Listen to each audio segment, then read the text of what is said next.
Volume control. Woo! What's the background of my computer? The background of my computer is Bear With Me. This is Ted E. Bear. If you're curious about a great point and click that has some great humor and great play, it's just, that's who it is. It's Ted E. Bear. Back to where we are. You're in your office contemplating what to do about this when Professor Ziegler opens the door without knocking. You smell the whiff of smoke on his Hawaiian shirt. Freaking shirt. It gives me moving backgrounds? Thank you, Buzzard. Appreciate that, dude. I'll look at those later. We need to talk funding, Professor says, grabbing a swivel chair to straddle the wrong way. He saddles up to Asuna, whose eyes are closed as she explores the internet through her Ethernet cable. When Ziegler's swivel chair squeaks, Asuna perks up and looks at him. But Professor Ziegler pays her no attention. Your robot here is simply not appealing enough to DARPA. It's too friendly. Asuna sinks a little in her chair. Professor Ziegler pays her no heed. Now, in crafting a message, you have to make sure that the audience doesn't hear more than one thing at a time. Right now, we're saying two things. This is a good robot for military, and this is an emotional robot. What we need to do is tone down the emotional part so that the military angle comes through more. You might think we need more military.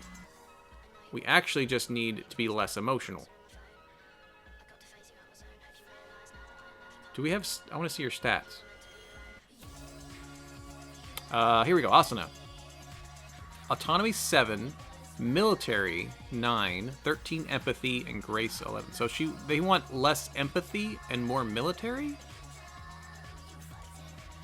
Is that what he's asking? Tone down the emotional so the military comes through. So you're asking me to reduce her empathy from 13 to 9.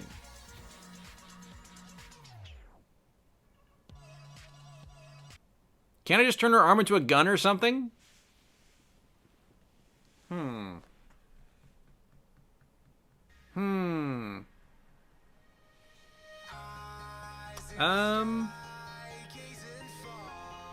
I can earn the empathy back relatively quickly.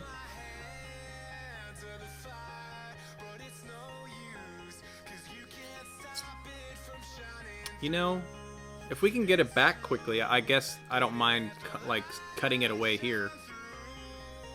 But this is the funny thing, it says not happening. So I can't actually do this. You're asking me to reduce this from this. No way, not happening.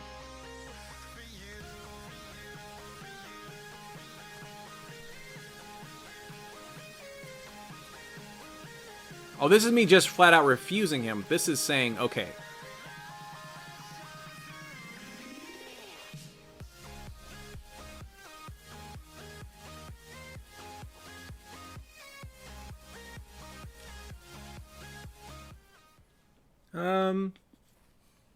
I guess we'll go with the okay. Because this is just being completely rude.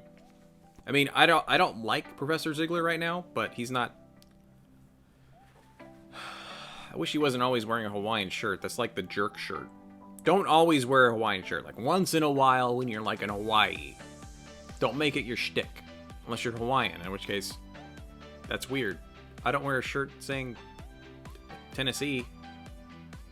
I could, but I don't like the color orange. I suppose it's the only way I'll complete my education. I'll do it. Good. I expect results in a week. He walks out and you close the door when he's gone. What was he asking, Sensei? I just have to modify your code a little bit so I can graduate. Hang on. You reach around Asuna's back and power her down. You spend the afternoon at your computer commenting out the code that made Asuna emotional. So now empathy is back where military is. Okay. I know these are really weird songs. It's fine. The fact that they're uncopyrighted is the big pull here. When you power Asuna back out song, you say, "How do you feel?" That was honestly not so bad, Sensei. I am simply missing some of my mushy feelings, which have been excised like the mushy parts of an apple. You're not so certain this metaphor is reassuring, but Asuna seems mostly unharmed. Yay. Good enough. Near the end of the semester, you notice a message on your office phone. You're not really sure how long the light has been blinking. You don't really think about landlines anymore. You find the department webpage that describes how to check your voicemail, reset the PIN that you apparently chose when you first started graduate school, and listen, I've been through this process so many times. Oh my gosh. Hey Spiff, this is Mark over at SF Chronicle, San Francisco Chronicle. Yeah, okay. I heard you have an interesting robot that you've been taking to the park, and I'd love to do a story about it. Give me a call back. You list a number and a message ends. You glance over at Asuna, who is seated at the desk of your hypothetical but all but desertion office mate, whom you have never seen. Asuna is looking at the landline phone with interest. Who is service says fan chronicle is registered? Who is service says sfchronicle.com is registered to the San Francisco Chronicle. The San Francisco Chronicle is a newspaper that started a website in 1994. Oh, come on. It had to have started it before then, right? 24th International Circumvention. Mark is a reporter. Shouldn't you be studying? You ask, pointing to the Ethernet cable on her back. Bayesian reasoning over publication rates suggests reporter's full name is Mark Alley. Asuna says with her eyes closed. Mark's article with the most social media likes is How I Learned to Stop Worrying and Love DARPA. Article explains that DARPA stands for Defense Advanced Research Projects Agency. Aforementioned article appears to contradict the title. Reporter does not seem to have stopped worrying. Adjective that bind to nouns describing DARPA and its projects: crazy, Orwellian, imperialistic. Overall sentiment analysis is negative. I don't think we should talk to this reporter. Thank you, Asuna. The picture you find with the stubby, you look up the picture, and young Egyptian man with tousled black hair, hipster glasses, and a cigarette between his lips is probably outdated, but the disrespect for authority the man radiates is probably timeless. You admit, a part of you has always wanted to be famous, but you suspect the reporter has also done his homework about your advisor, and he may have already have an intended angle for his story. Still, nobody on the planet has a robot as amazing as yours. Isn't it time you told the world about her? You play the message back again a few times, mulling it over. No.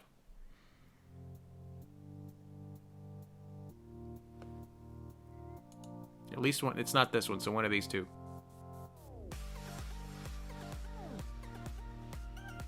I don't want to, like, necessarily protect her from the media, because that's just... She's not, like, a superstar getting all these things, but...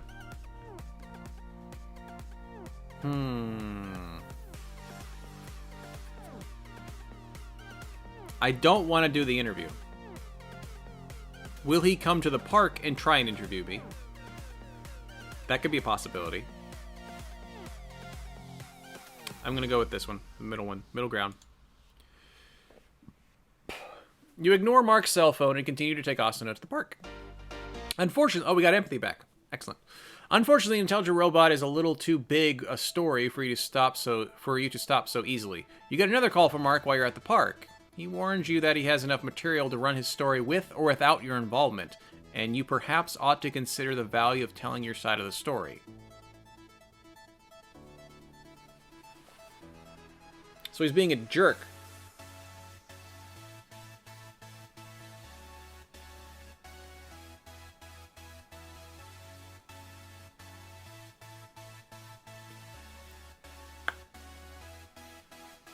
I don't like jerks.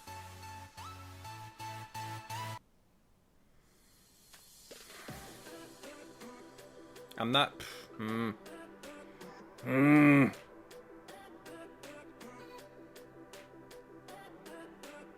I will do an email interview. I don't want to talk to you in person. It seems like you'd be annoying. But then I also don't... You're saying it to ignore him? Yeah, that is a pretty good one too. Like in this situation, they could... He's saying that, but if he doesn't get any input from us, it's just like an opinion piece.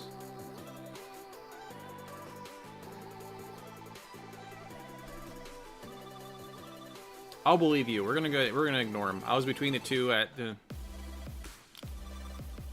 I'm gonna ignore him. Sticks and stones will break our bones, but words will never hurt me, you say as you hang up the phone. Isn't that right, Asuna? But Sensei, I have no bones, but I do experience negativity utility when receiving negative verbal feedback. Oh. Maybe you should avoid reading the news for a few days. Spend more time playing outside. Yes, Sensei. One evening, near twilight, you see a flash go off at the park. When you turn to look, you don't see the photographer. Still, you suspect your days of obscurity are over. Oh, great. Oh, great. The camera eye. Dang damn it. You spend the next 2 weeks searching news feeds for your name and wondering every day when Mark's article is going to come out. You're awoken on Friday, Friday the 13th, of course, 2020. A script you wrote on your laptop has detected Mark's article on the internet. You literally sit up in your bed and stop your laptop's alarm. It's about 5 in the morning. Asuna walks into your bedroom to see what's the matter, but you assure her that everything's fine, so she goes back to practicing her Tai Chi. Very important. Article is just a few paragraphs buried deep in the technology section of the San Francisco Chronicle website. DARPA funds robot baby. Balls. The article portrays you as a mad scientist bent on making autonomous robots that may one day shed human blood. Mark tells the story of how you and Professor Ziegler worked together to create Asuna as a robotic soldier for the military. The article goes to more length describing Professor Ziegler than you, as Mark appears to assume that you have largely acted under Professor Ziegler's direction. Okay. Robots that can intelligently support our soldiers in the field are critical to our nation's security, Professor Ziegler says in the article. Better that they die on the front line. They die on the front lines than our brave war heroes. So wait, did Ziegler do the interview then? The article emphasizes that while Asuna is not much to look at yet, she signals a shift in military strategy for the United States to using autonomous robots instead of people. The article questions whether or not it would be entirely responsible to give a robot like yours a gun.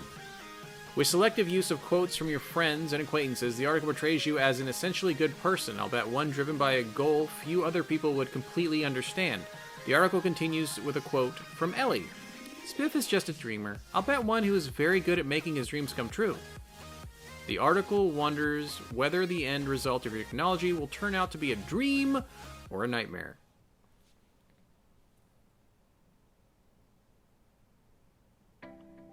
Now, he said it was talking mostly, so the question is, how do we feel about Mark's portrayal of us? And mostly it wasn't about us, apparently. It was more about Professor Ziegler. And apparently Ziegler gave him a quote.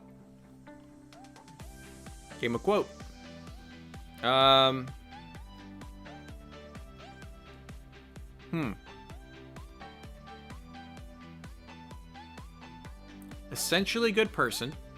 One driven by a goal few other people would completely understand.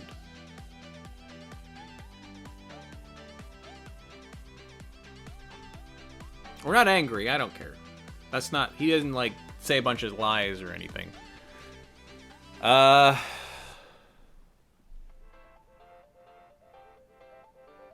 It would be more confusing or funny. I'm gonna go with confused. I don't care about being famous. Twitch famous, sure. But Robot Spifftastic with daughter robot Asuna. I'm just confused. How did he get that impression? Wait, what is the impression? It doesn't say what his impression of us is.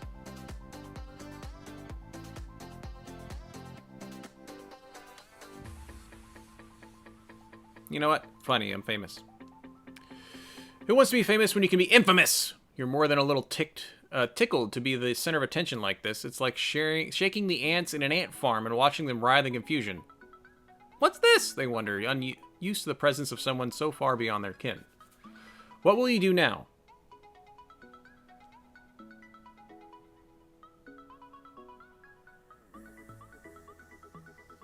I think the less I am involved with ever touching this thing is the best. So I'm just going to show it to Asuna. Do I show it to Asuna? Yeah. I think I can show it to her. I don't care about calling him. I'll just show Asuna. She'd find it anyway. Asuna walks back. She walks back into your room, and you show her the article. Is it about me? Yes. This suggests my primary purpose is to kill. Not necessarily, but I would like you to be useful in the battlefield. Why? What goal will be achieved?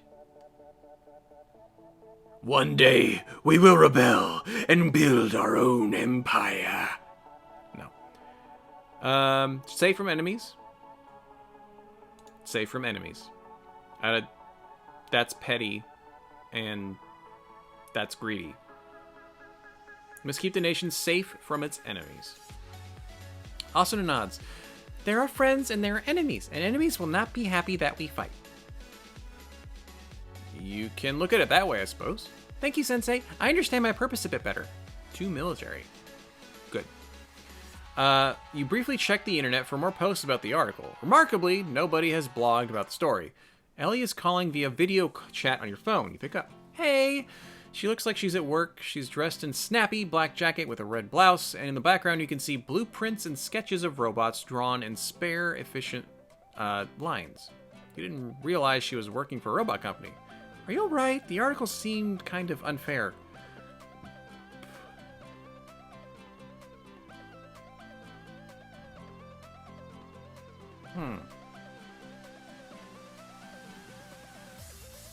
I think the second one's accusatory. And that shouldn't be a first question.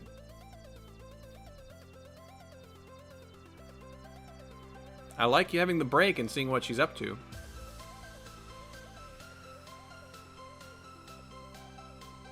Yeah.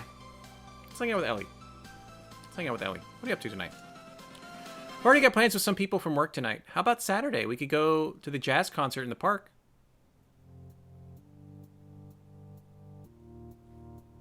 We've turned her down once. She was upset when we walked. She's getting us at a jazz concert. That's how you make sacrifices.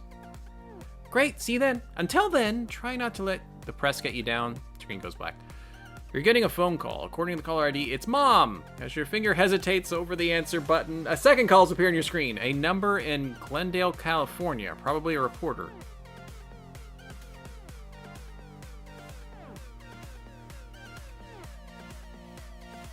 Pick up for Mom. I mean, come on. I don't have a mom anymore, so when she calls, I don't care how much you don't like her. You have one. Pick it up. Your phone shows Mom in her office cubicle, which is decorated with baby pictures of you and cute cat memes from the early days of the internet that she has printed out. Mom is wearing a corduroy, lime green jacket with 80s style padded shoulders. Her image freezes constantly. You think she hasn't paid for enough bandwidth for this to work. Just thought I'd offer my congratulations. I saw the article. My little guy is famous. You didn't mind that the article was so negative?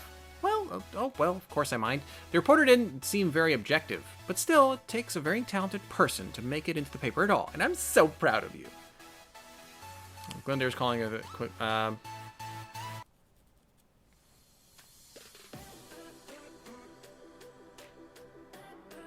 think it's okay to hang up. Say, Mom, thanks for calling. I'm getting another call. I'll talk to you later. That kind of thing. I think that's fine. We talked to her. So we're going to it's especially since it's calling twice. I'll ignore a number if I don't have the number in my phone once. If it's calling multiple times, I'm always afraid it's somebody that I do know, not on their phone, trying to get in contact with me. So we're gonna go with this. It's probably another reporter though. I got another call, Mom. I'll call you back. All right, love you, sweetie. You answer the other call and find it's an invitation for Asuna to appear on The Late Show.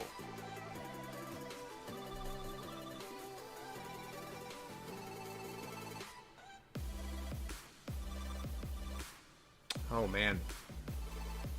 Are we wanting exposure like that?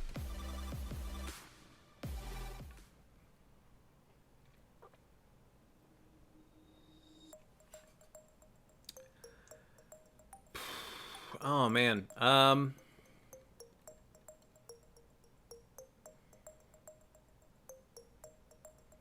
Really, Buzzard?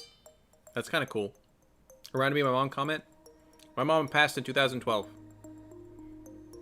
She got to do the mother-daughter dance with my brother. She'll never get to do it with me. But she was here. She never got to see her granddaughter.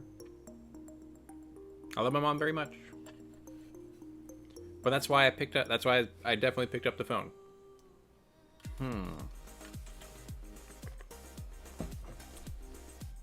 Do I want to go on The Late Show? I think the Late Show would be less bias.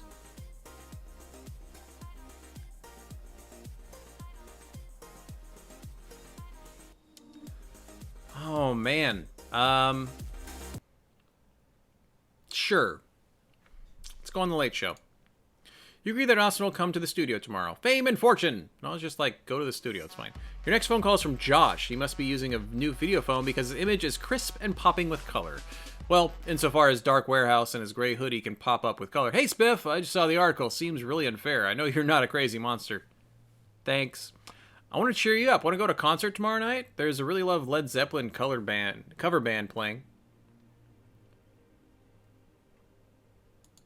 Sorry, I was already planning on going to a jazz concert with my Ellie. Oh, okay, no problem. Hangs up. You realize that you haven't checked your email at all today. Checking for the first time, one email in particular catches your attention because the author's unusual email address. Robot Obsession 1987, subject to gain the world. Okay. It's not too late to turn back. This is your first and only warning. If you insist on creating machines of death, then I'll be forced to stop you. Please dismantle your robot. If I must sacrifice my life to prevent you from destroying the world, I will do it. But I urge you to give up peacefully. What profit is to a man if he gains the world, but loses his soul? Matthew 16:26, I believe. Sincerely, Tammy. A death threat. Well, that's new. You do a little sleuthing online to see if you can find out more. Tammy was not very savvy about covering her tracks online. You find an old public Facebook file that reveals her last name is Cooper. She lives in somewhat poor zip code in San Jose. She has no more than a handful of Facebook friends. The woman is an old Facebook photo, has frizzy blonde hair, and is one of those frighteningly thin people whose skin is stretched taut over a too visible skeleton.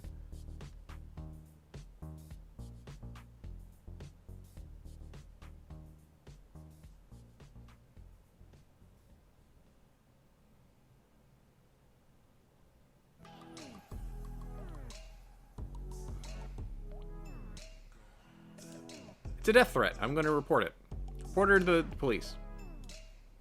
Read over the email over the phone to police. Receptionist is saying, all right, keep us updated on your situation, sir. Are you going to Lost in investigation? No, we don't investigate in this office.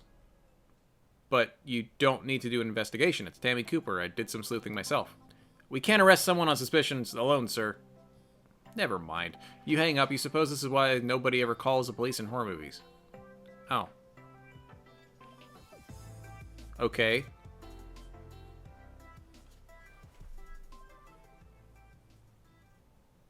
I'm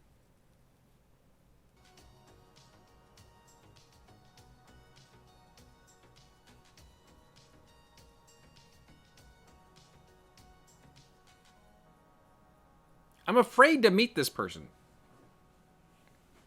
Though I don't... I'm afraid if I... Huh.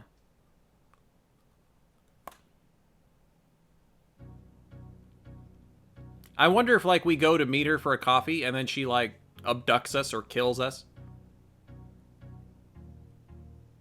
But I kind of want to meet her, so I want to know if I'm debating between bringing Asuna with us or not.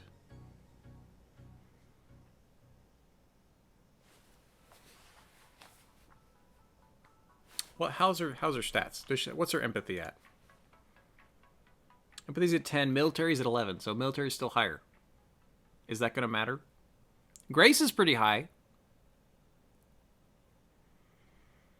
I say...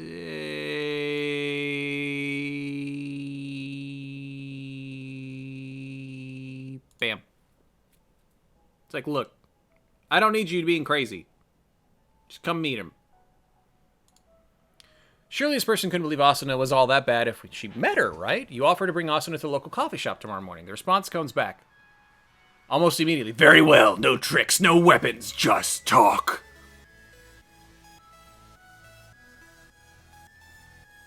You begin to wonder a little what you've agreed to, but confronting this person seems better than ignoring her. You'll find out tomorrow. You check the time on your phone. You should probably get something to eat before you're meeting with Professor Ziegler.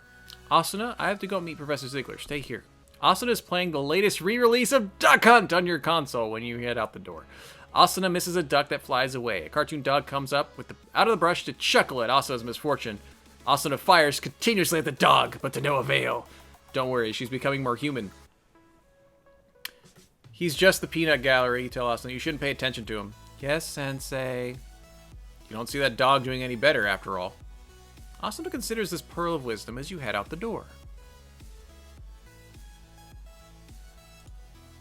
You make your way across campus to the Computer Science Building, a newly constructed tower of glass amidst the stucco and shingle mission architecture of the rest of the school. Professor Ziegler's office smells like cigar smoke and is decorated with posters advertising robot conferences with acronyms for names and years before you were born.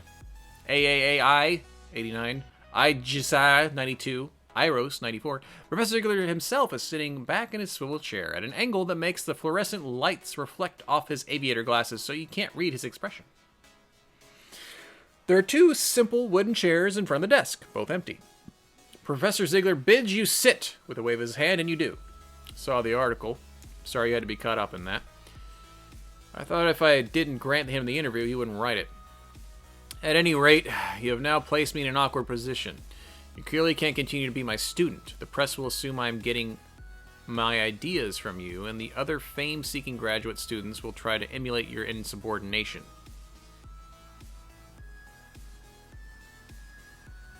Huh.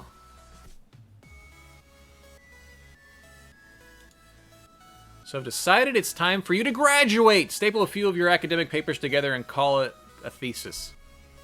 Thank you, sir. You managed. The only appropriate response for your advisor telling you that he's going to let you leave with a PhD. You figure you can decide whether or not to follow his suggestion about the form, the form your thesis will take. Get started. I want you done in a month. Take his hint and leave.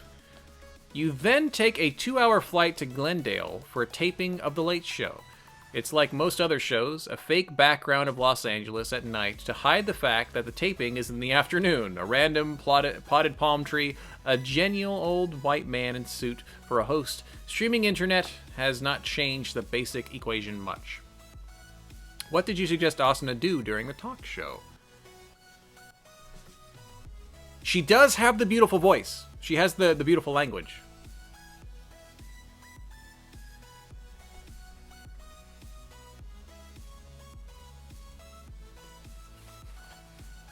I'm kind of leaning towards singing a song. I don't want her making...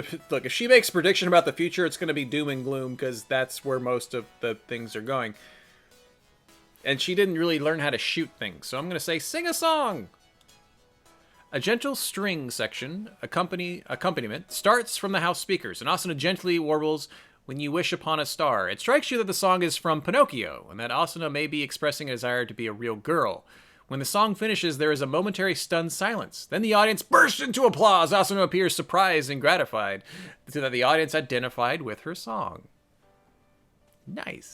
Yeah, I didn't want to shoot things, because that's military, and it seems like we're going to be separating ourselves from Professor Ziegler and the DARPA, so it won't really matter.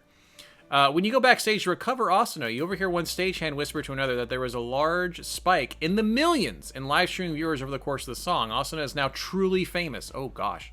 You go back to the Bay Area around 9. What will you do this evening? Prove her social grace is already pretty high. Self-defense in case someone tries to attack her. I prefer to give her some quiet time to read.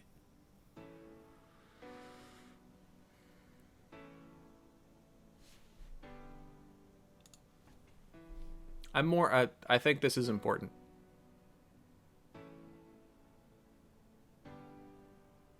She's already really social. I think she's already really smart. But I don't think she's had any training on self-defense. What are her stats? Take a look. Military is 11, empathy's 12, grace is 12. So I think grace is the, like social, or maybe that's empathy. And maybe famous 4. My famous 4. Her. I kind of want her to be be able to self-defend. I think. But what is autonomy? What raises autonomy? Is one of these autonomy? Is this one autonomy? Prefer to give some self and quiet?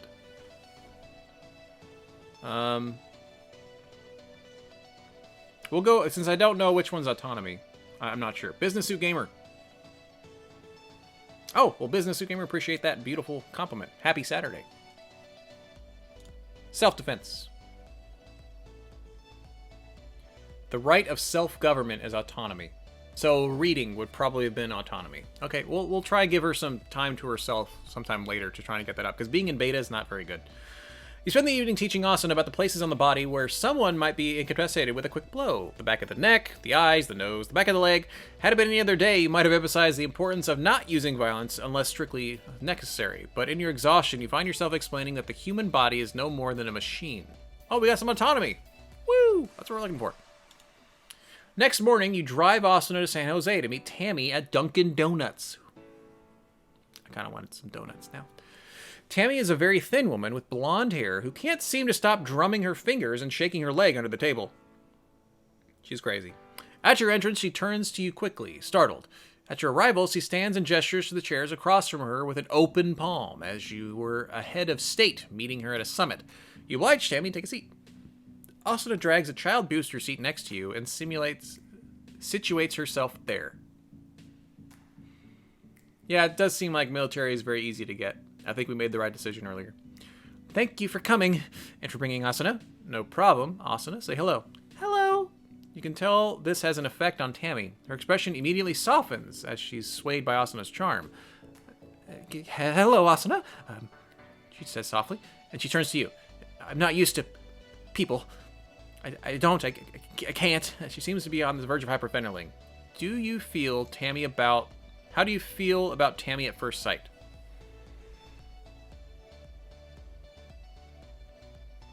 This one's weird. I don't want to be attracted to her. We like Ellie.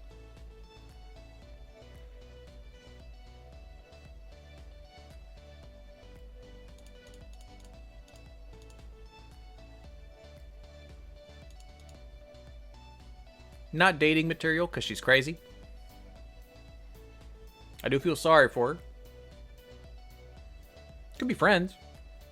It's always, look, you know what? We have friendship buttons. Also knows hitting the follow button.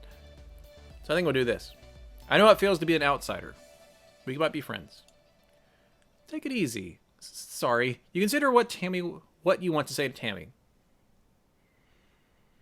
You can talk to Asuna. I was hoping that you and I could chat about her and hear out each other's opinions. Boo. Oh gosh, that'd be rude. I'm kind of in a rush, but please tell me your life story while I chug my coffee. No. Okay, 1 or 2. Go ahead, talk to Asuna some more. I'm sure the two of you will hit it off. I was hoping that you and I could chat and hear out each other's opinions.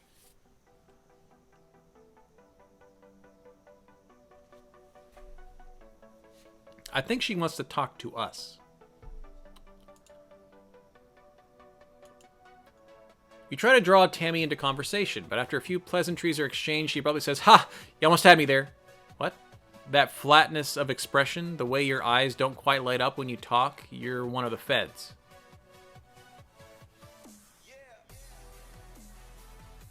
We're a fed now?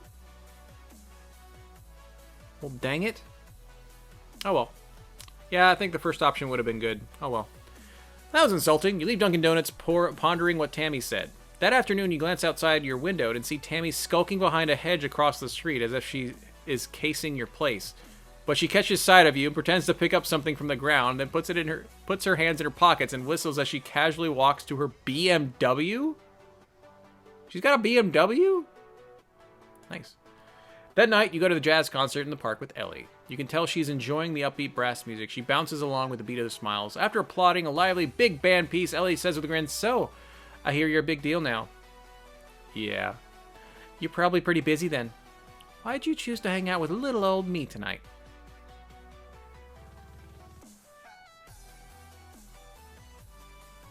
We're complimenting her. We were rude again the last few times. It's kind of been... We were focusing on the robot more than her. We're going to focus on her. Because you are good at reminding me to stop and appreciate what's important. Thanks, she says with a little surprised grin. That's actually a very nice thing to say. You enjoy the rest of the evening with Ellie immensely, singing along with the jazz standards you know. Blue days, all of them gone. Nothing but blue skies from now on. Boop. You spend the next few weeks fending off reporters as you write your thesis for graduate school. Unsupervised learning in the Asuna architecture. When you finally defend your thesis, Ellie, Mom, Dad, and Asuna are all there at your final presentation. At the school's reception for fresh doctorates, Mom jokes, "So, do I have to call you Dr. Tastic now?" You demur, but it is what the stats screen calls you now. We're a doctor! Woo! We're a doctor! Spiff, I can't tell you how proud I am of you, Dad says, shaking your hand. Thanks, Dad. It's a moment when you would relive over and over. Was there more you could have said? Yeah. How were you to know it was the last time you would see him? Oh, don't foreshadow like that. Rude. A week later, after your family has gone home, but you have not yet gotten to the business of moving out your apartment, you get a call from Mom. Oddly, she chooses not to use video at all. Spiff, I have some bad news for you. And there's a heaviness in her voice that you've never heard before that fills you with dread. You are completely unprepared for what comes next. Your father passed away last night. Your father's funeral is a simple graveside fanfare with just a few attendees. The casket is sitting on a metal gurney next to the hole into which it will eventually be lowered after everyone has gone. There are no trappings of any faith, since your father was not religious himself, nor did he have many close friends. But the ones you know came. You find yourself sitting in the front row next to Asuna, who was not explicitly invited, but was not explicitly prohibited either. Asuna seems overwhelmed by the sadness in the air. You have never seen her so glum. Your mother, wearing a black dress and veil, goes to the stand next to the casket. It's not often that my English degree comes in handy, as Bill would have been quick to point out, she says with a wry smile. But on a few occasions, I find none of my own words seem sufficient. So I'd like to begin with a favorite passage of ours. I don't understand the first one, so I'm not going to go with the first one. Everything there's a season.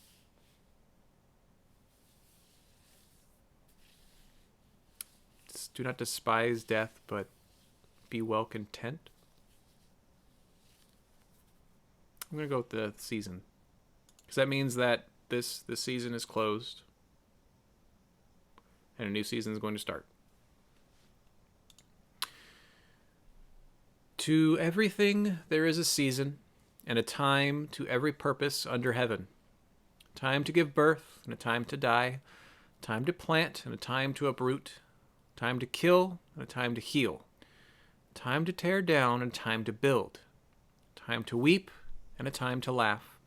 A time to mourn, a time to dance. Mom clears her throat. Bill was never one for religion, so I feel a little guilty quoting Ecclesiastes over him.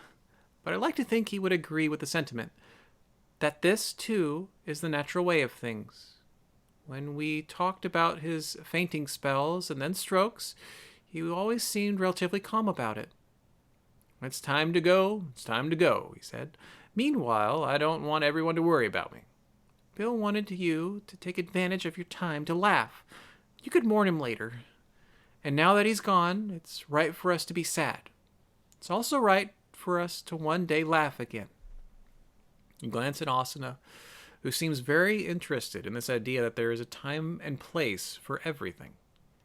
You sit through a few more of your father's friends giving recollections of him. He was brilliant, they say, but you also get the feeling he was not always there for his friends, that he was lost in his own world. They never say he was kind or that he was full of love. Indeed, he always seemed distant to you as well. After the service, you walk up to your father's casket and place your hand on it. What have you resolved to do in light of his death?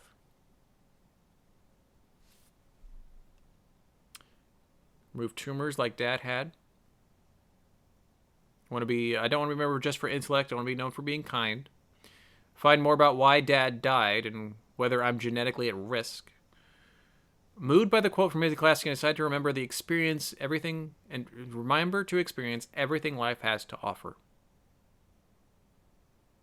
Ooh, let me turn the music back on. That was a somber thing. I'm between 2 and 4 for me. Do I decide to remember this and experience everything that's life to offer?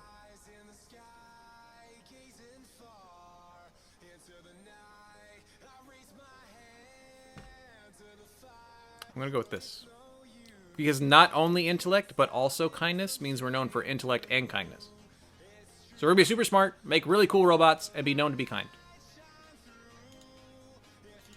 You realize that you take after your father, often too absorbed in your own projects to look out for people around you. You resolve that from this point forward that you will strive to be more mindful of how you can serve others. Service is a great way of life. After that sobering experience, you realize that it's finally come to decide what to do with yourself now. What have you decided to do for a living?